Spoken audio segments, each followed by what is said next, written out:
There is something poetic happening right now. And I do not mean poetic in the decorative sense. Not beautiful for the sake of beautiful. Poetic in the way that justice is sometimes poetic.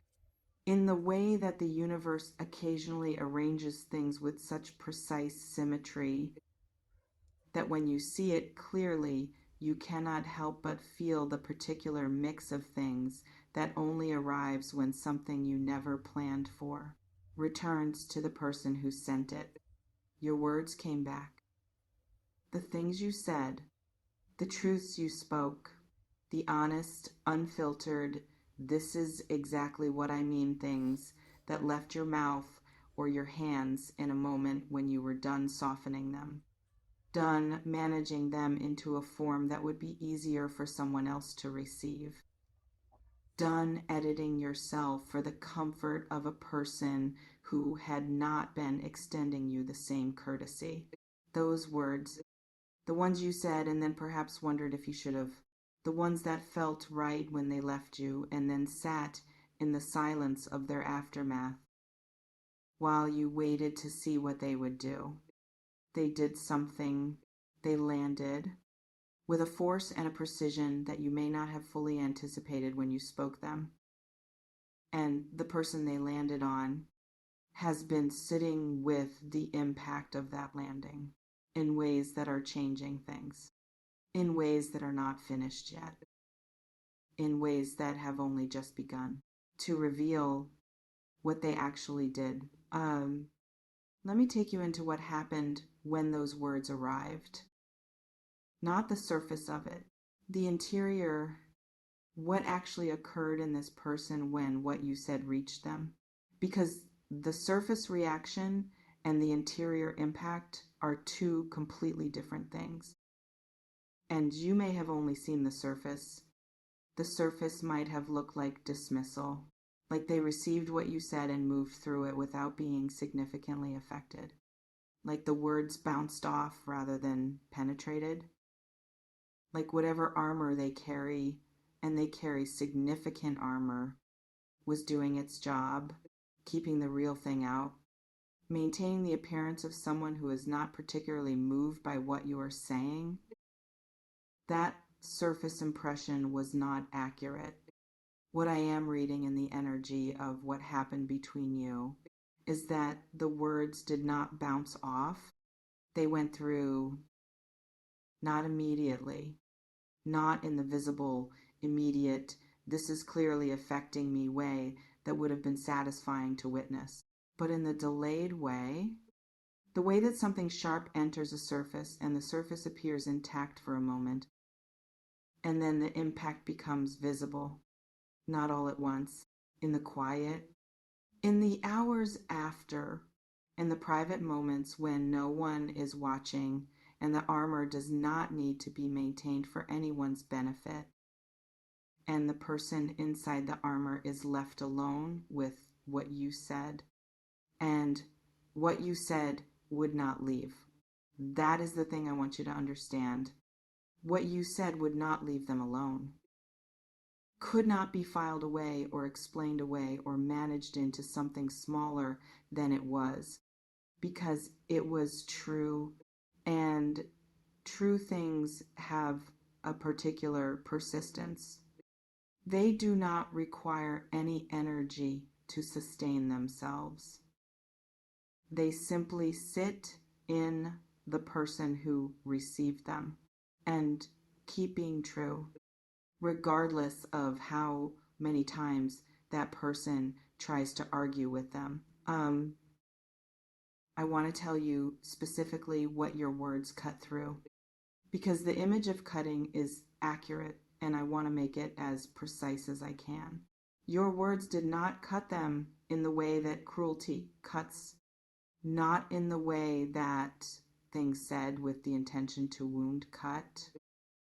Your words cut in the way that clarity cuts, in the way that honest truth delivered with the full force of someone who is finally done managing how much they say, cuts through the comfortable fictions that a person has been living inside. And this person has been living inside some very comfortable fictions about how they have been showing up, about the impact of their behavior on you specifically, about the gap between how they have been treating you and what someone who actually values what you bring would look like in practice. They had a story, a version of events that cast their choices in a light that made those choices feel reasonable, justified, even necessary. A narrative in which their behavior made sense and your response to it was perhaps an overreaction or misread or something that could be attributed to your sensitivity rather than their choices. That narrative was comfortable. It required very little of them. It kept them from having to look too directly at what they were actually doing. Your words cut through it, right through the center of it, with the particular sharpness of something that was entirely true and entirely specific and entirely impossible to reframe into something that let them off the hook. Because you did not speak in generalities. You spoke in specifics, and specifics are what make words cut in the way that actually reaches something.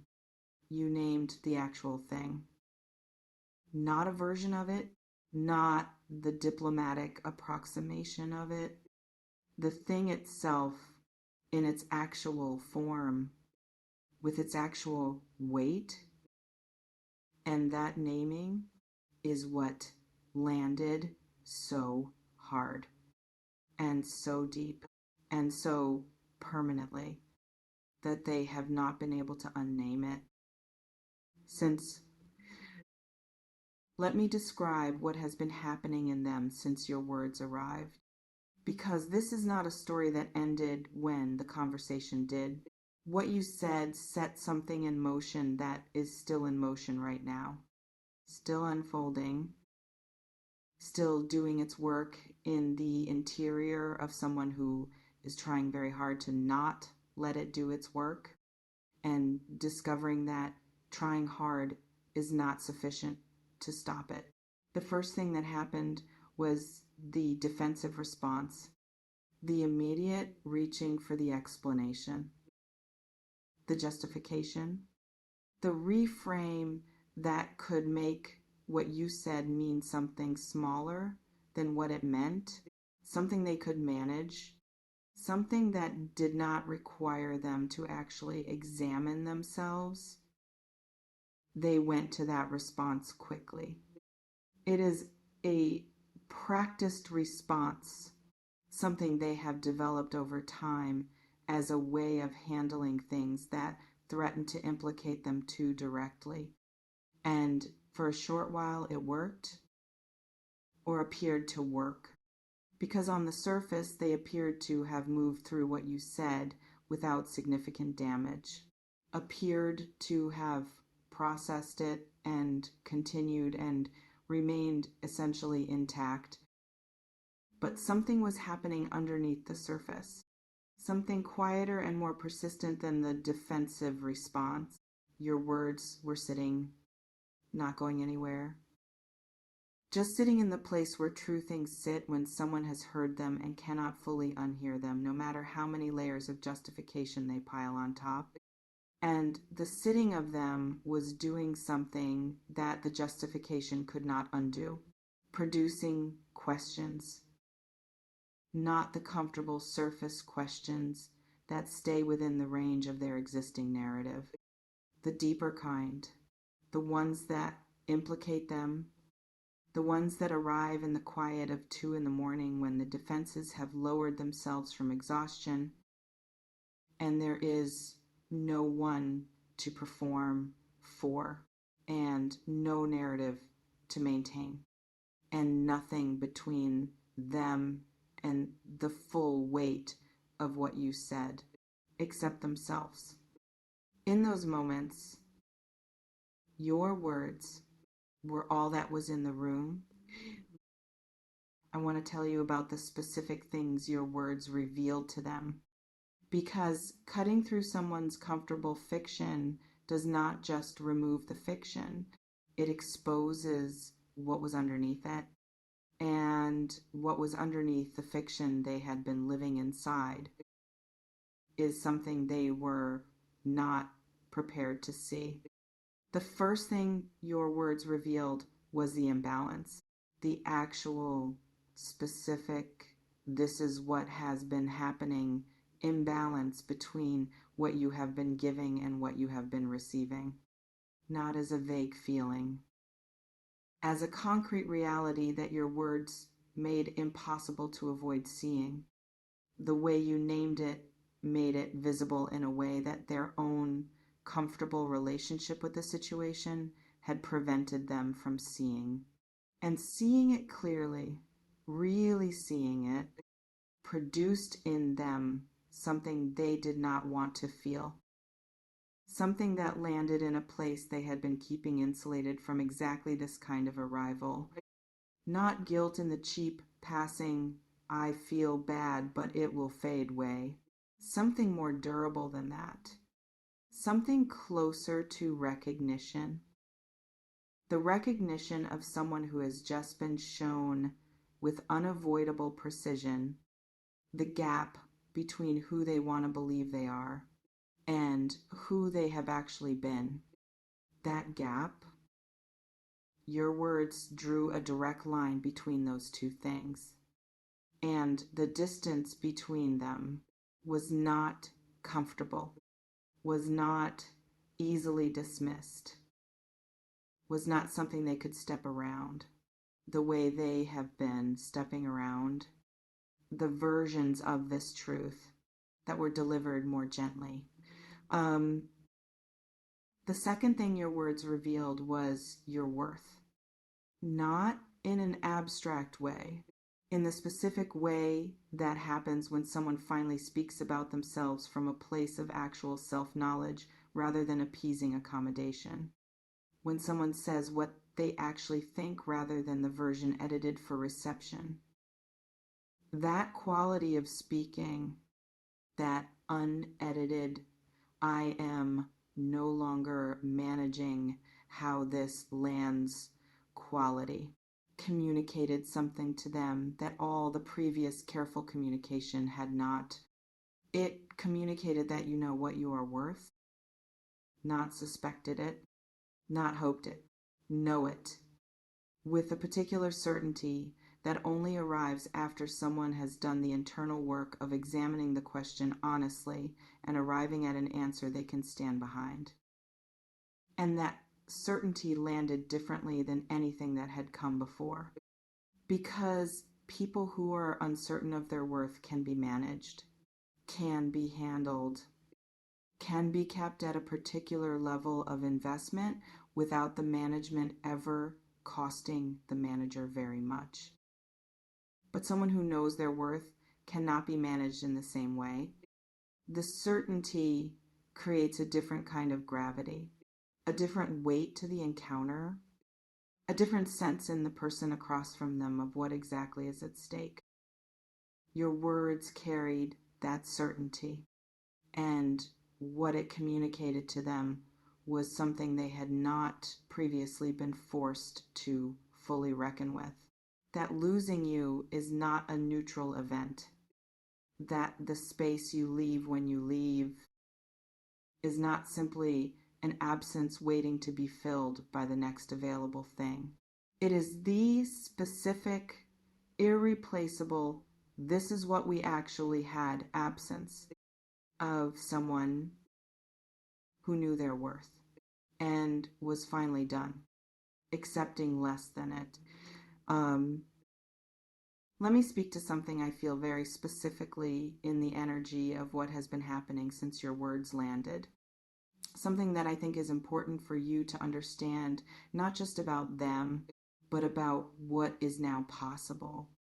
The impact of what you said is not finished producing its effects.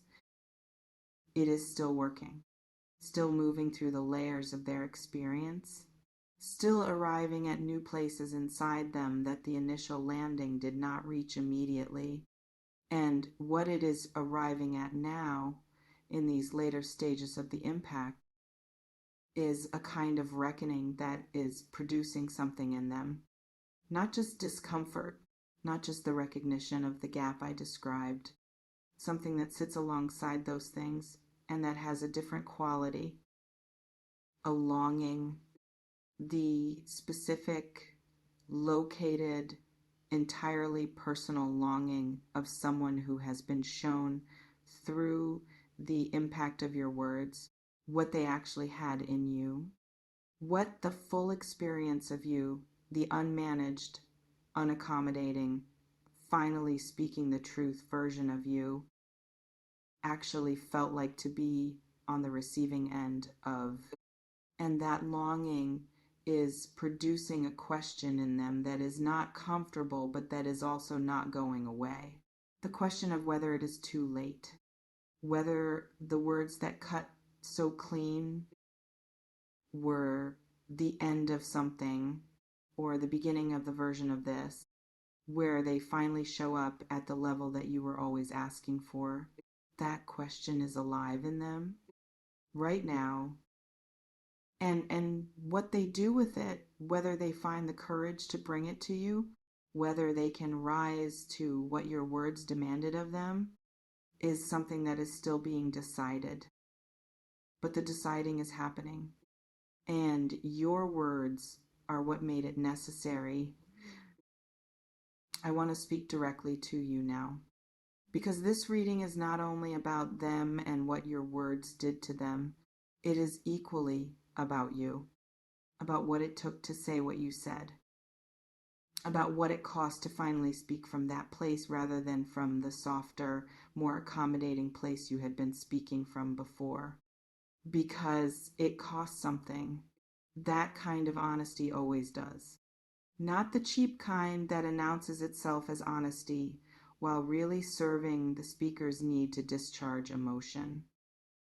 The real kind, the kind that is honest because it is true and because you owe it to yourself to say true things even when saying them is uncomfortable. Even when saying them creates a silence you do not know how to read. Even when saying them closes something that some part of you was still hoping could remain open. That kind of honesty is not free. It requires that you be willing to accept whatever comes after the saying, including the possibility that what comes after is not reconciliation or understanding or the change you might have hoped the words would produce, including the possibility of loss. You accepted that when you said what you said, you accepted the full cost of honesty. And that acceptance, that willingness to speak truth at the full price rather than the discounted version, is one of the most significant things about you. Not many people can do that. Not many people have arrived at the place where the cost of continuing to be dishonest with themselves and with someone else exceeds the cost of saying the true thing and living with whatever follows. You are in that place. You got there through everything you have been through the patience that had a limit, through the accommodating that finally reached its end, through the gradual, private, internal process of arriving at yourself fully enough that you could no longer afford to be partially yourself for someone who was not meeting the partial version with anything close to what it deserved. Let me say something about the power of what happened here, because I think you may be underestimating it. Maybe looking at the aftermath of your words and seeing only the discomfort of the silence or the uncertainty of not knowing exactly what they did, or the particular vulnerability of having said something true and honest and then having to wait in the space after it without control over what comes next. That vulnerability is real. The waiting is real. The uncertainty is real. And inside all of that real difficulty Something else is equally real. Power, the specific power of someone who spoke from their actual center rather than their managed periphery, who said the true thing at the full cost, who stopped editing themselves for someone else's comfort and let the unedited version speak. That power does not require an immediate visible response to be real. It does not need them to immediately change or acknowledge or come back with the understanding you deserved all along. The power exists independent of their response because you were not doing it for their response. You were doing it for yourself, for the version of yourself that had been too patient too long, that had been carrying the weight of unsaid true things and had finally set that weight down in the form of words that landed on someone who needed to hear them. Whether or not they were ready to, you gave them the truth.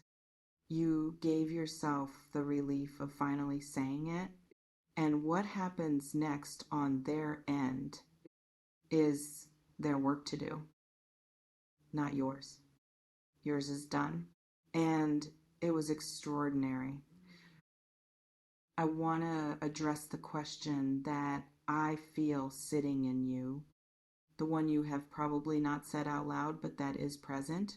The question of whether what you said closed the door permanently, whether the words that cut so clean were a conclusion or an opening. And I want to answer that honestly rather than in the direction of what you might want to hear. What your words did was not close a door. What your words did was change the terms on which the door could remain open. Before you said what you said, the door was open on terms that were costing you too much, on terms that required you to be less than you are in order to maintain access to something that was not meeting you at your actual level. Those terms are gone.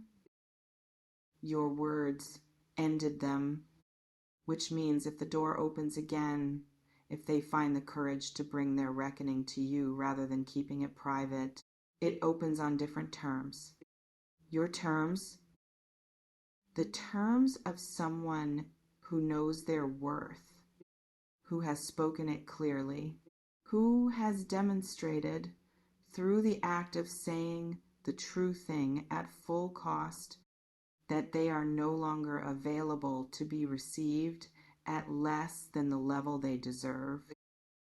And if they rise to what your words demanded, they come knowing exactly what they are coming to meet. Not a softer version of you, not the accommodating version, the version that spoke the truth, the one that knew its worth and said so. That version is what they're either going to rise to or discover they cannot. Either way, you will know something you needed to know. And either way, you will be free of the version of this that was costing you more than it was worth.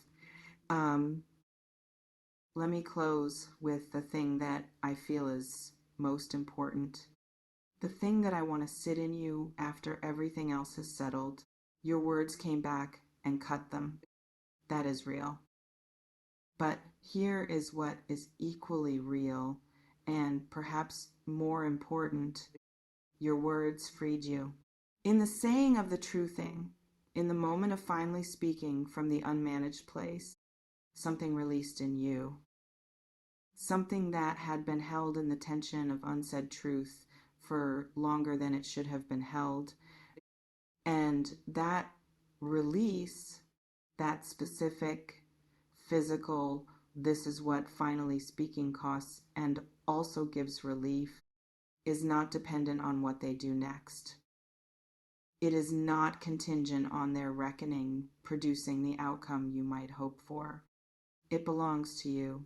As the direct result of the courage it took to say what you said, you are freer right now than you were before you said it.